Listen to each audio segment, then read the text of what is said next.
Donc nouvelle vidéo à Bovington et aujourd'hui on va se concentrer sur ces chars là, donc les chars du débarquement. Toute ma vie j'ai voulu en voir et là je suis à côté d'eux. Donc c'est des chars du débarquement, c'est vraiment des chars qu'on retrouve même pas en France pour vous dire tellement c'est rare. Allez c'est parti, on va faire un petit tour mais vous allez voir c'est exceptionnel. Pour commencer très gros, Sherman Duplex Drive, surnommé le Donald Duck. Parce qu'en fait, c'est un char amphibie donc, qui a débarqué en Normandie. Hein. Celui-là, ça doit être un des seuls survivants, si c'est pas le seul. On peut voir là, il y a une ligne de flottaison sur la toile avec des niveaux. Et en fait, ces chars-là, il y en a beaucoup qui ont coulé le jour du débarquement. Et ceux qui sont arrivés, c'était coup de chance. Et on peut voir, hein, c'est pas que de la toile, en fait, il y a du caoutchouc. Ce qui est normal, hein, sinon ça serait pas du tout étanche. À l'intérieur, est-ce qu'on peut voir un petit peu le mécanisme? On peut voir un petit peu, mais c'est assez particulier. On voit qu'il y avait quand même le canon, hein. Forcément, quand ils arrivaient sur la plage, ils finissaient par déplier toute la toile. Mais bon, je reste assez surpris parce que, forcément, hein, en Normandie, comme je disais, on n'en a plus un seul.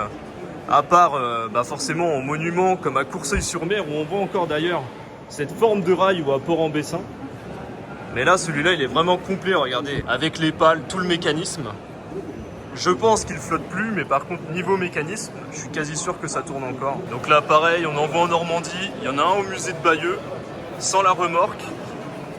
On est sur un Churchill, mais un Churchill crocodile, donc on va revenir là-dessus après. Là on peut voir la remorque. Et regardez sur le plan arrière, c'est plutôt bien fait, parce qu'on voit vraiment tout. Toujours très bien restauré. Voilà, donc ici on voit le raccord. Donc ça c'est ce qui reste au musée de Bayeux en Normandie pour ceux qui veulent le voir. Ça peut donner un ordre d'idée. Et donc voilà, quand on reprend vers l'avant, vous allez vite comprendre pour ceux qui ne connaissent pas forcément. C'est ici que ça se passe. Le lance-flamme est là. Et on garde quand même le canon au cas où. C'est plutôt bien fait. Ah, c'est bien, on peut voir un petit peu à l'intérieur aussi.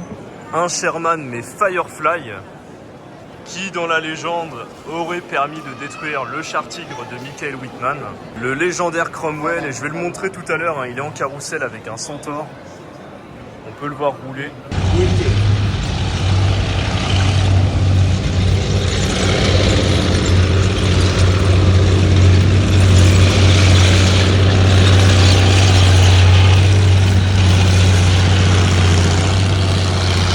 Ça c'est un véhicule sympa. Pareil, véhicule qu'on peut retrouver sur un monument à Hermanville-sur-Mer, donc c'est un centaure là-bas. Mais c'est quasi équivalent hein, pour ceux qui sont en France et qui souhaitent en voir un.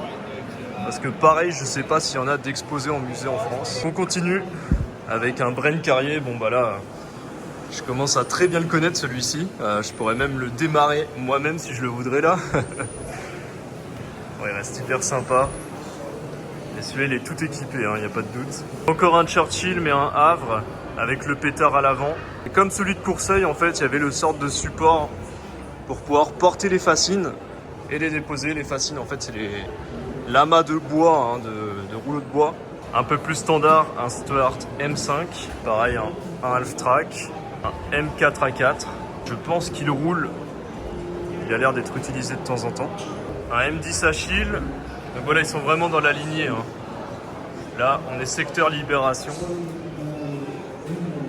Donc celui-là, sa particularité, c'est que la tourelle, bon, je peux pas filmer en hauteur, mais elle est ouverte. Un peu plus à la rareté, un Humber, je le prononce sûrement mal, Scout Car. Pareil, un typique utilisé en Normandie, avec sa belle mitrailleuse dessus. Bon là, je vais pas hésiter à vous filmer le panneau parce que j'ai pas trop d'infos. Panzer 4, mais j'en parle dans une autre vidéo dédiée aux véhicules allemands, parce que sinon on n'en finit pas. Hein. Que pourtant là, on est bien dans le secteur D-Day. Ça pareil, c'est fou, je sais pas si tout est d'origine. Donc en fait, c'est les restes d'un Hamilcar. On peut voir vraiment des morceaux. J'ai un doute que tout soit d'origine, ça me paraît fou.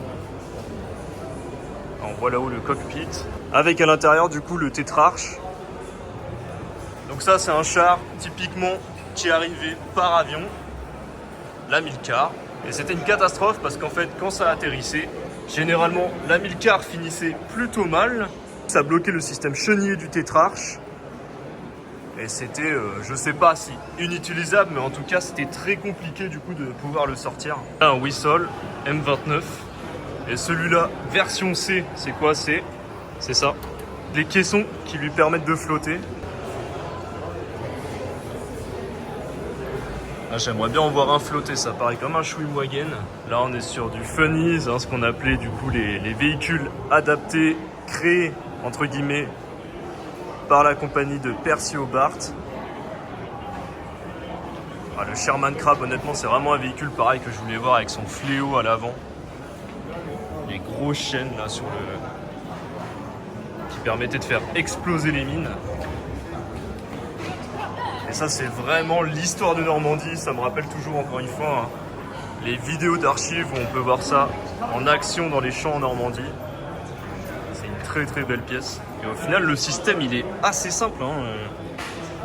Un vérin, une mise en action du fléau et rien de plus.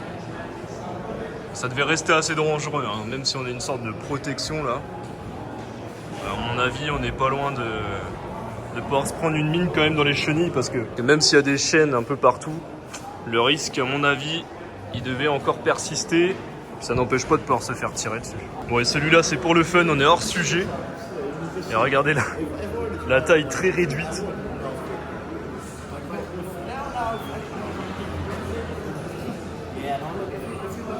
C'est comme un Churchill crocodile mais miniature hein. Avec sa patine.